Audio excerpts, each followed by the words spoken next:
Hello, dear friends. I want to show you. This is a picture of my father, retired Army Major, Vietnam veteran Albert Bagnaschi, and my testimony in front of the Veterans Military Service Committee this afternoon. I had intended on starting off with showing the people. Well, I wanted to actually have a moment of silence and have people see my father in his honor. But I had to get I wasn't able to do it. But what I wanted to show the committee today, I didn't get a chance in 5 minutes. I was all discombobulated as usual. But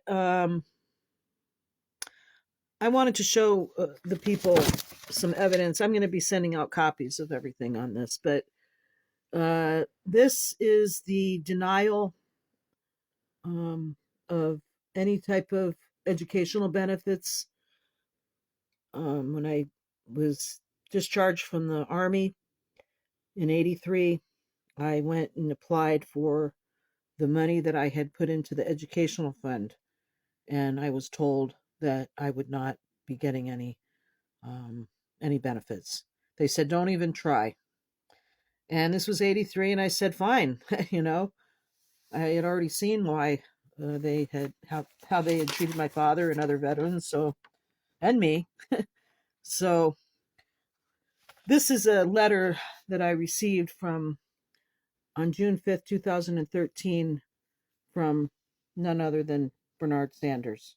He was the chairman of the Committee on Veterans Affairs through the Senate at the time.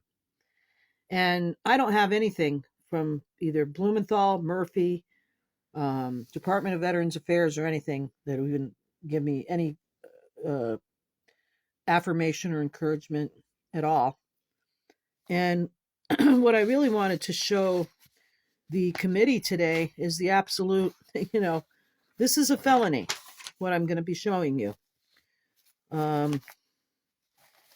First and foremost, do you see March 15th, 2000? Okay, the issue. Now, do you see where it says on appeal? Okay. In the appeal of me and the issue. And do you see how it says representation, Connecticut Department of Veterans Affairs? This is very disturbing because the state of Connecticut Department of Veterans Affairs scrubbed my records, my post active duty records that they had. And this one here, okay, this is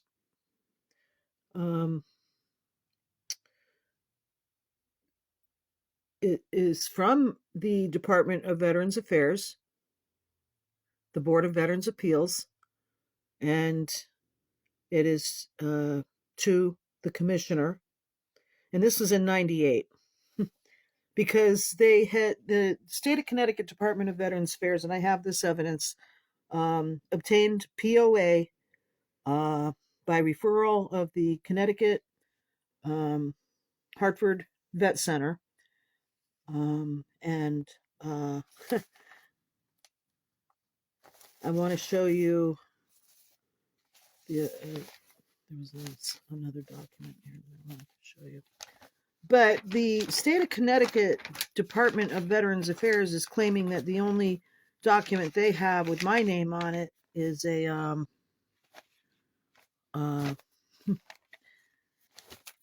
copy of my DD 214, which is fraudulent as well because how did they get it?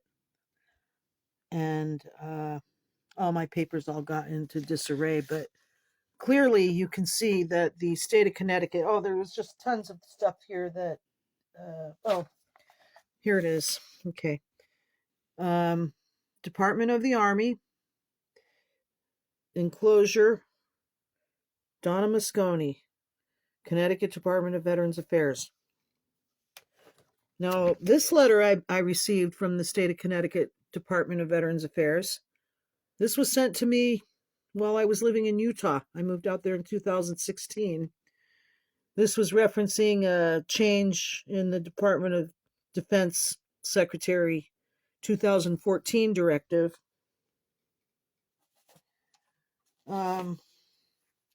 Just more proof that, the Hartford Vet Center referring me to Donna Moscone with all this psychiatric bullshit, if you ask me.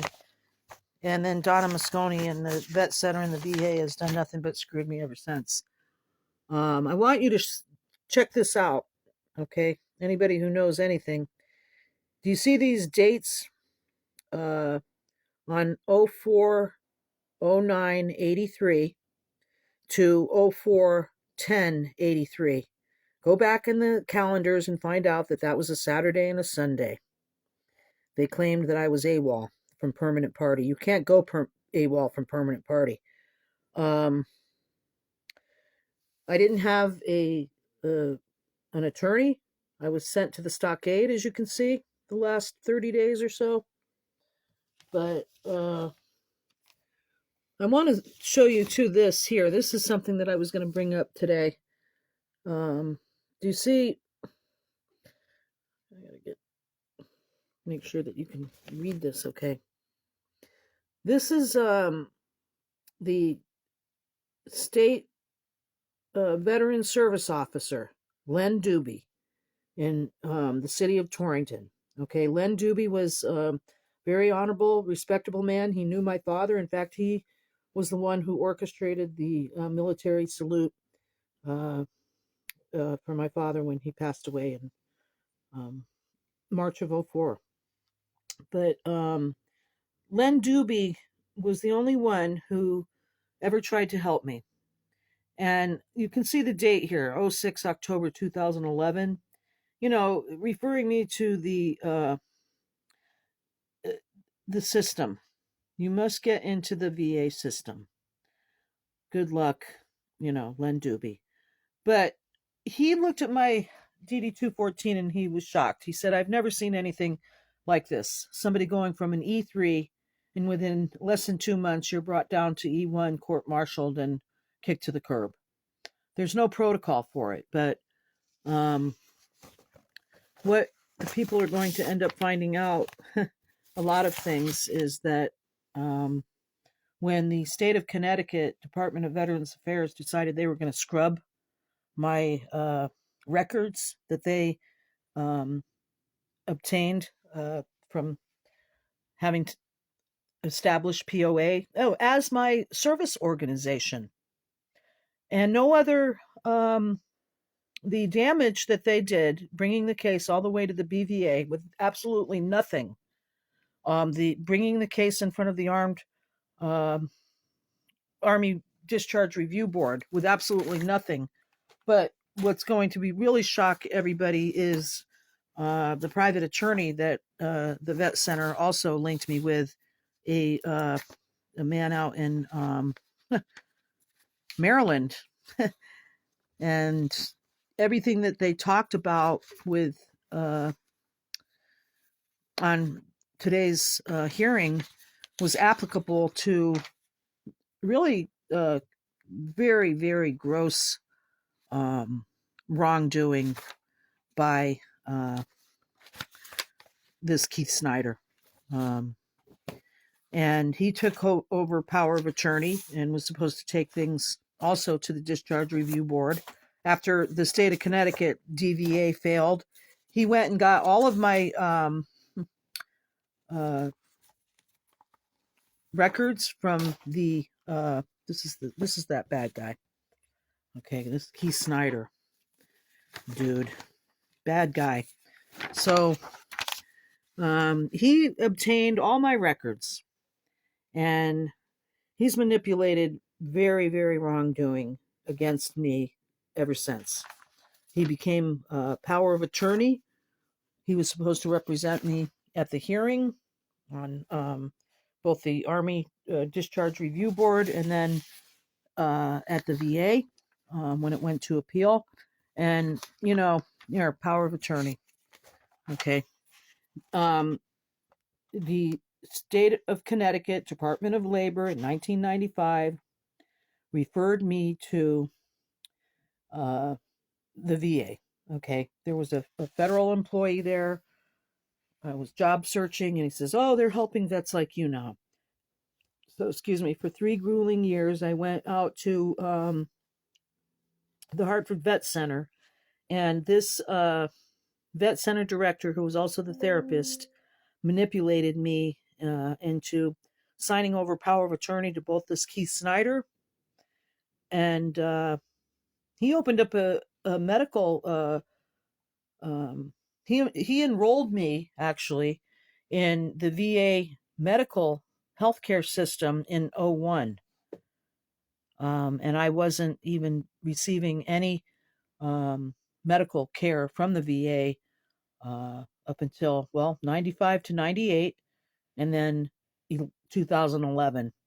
But he used his power of attorney to enroll me in the healthcare system, even though I'm only eligible for MST. And what I want to tell you is that my entire records, healthcare records, have been used as research. It helped develop everything from the Warrior Renew program to a whole bunch of other bullshit. So this is what the testimony I wanted to give today. I'm making copies of my testimony my evidence. I'm mailing it off to President Obama, Pam Bondi, and these legislatures who really treated me badly on the phone. On the meeting today. They obviously came with a prejudice against me. No surprise. So, anyways, welcome to my world. You wouldn't even believe. For them to have scrubbed my records, that's a felony. That's tampering with evidence. All part of the hate crime. Yep. Talk to you later.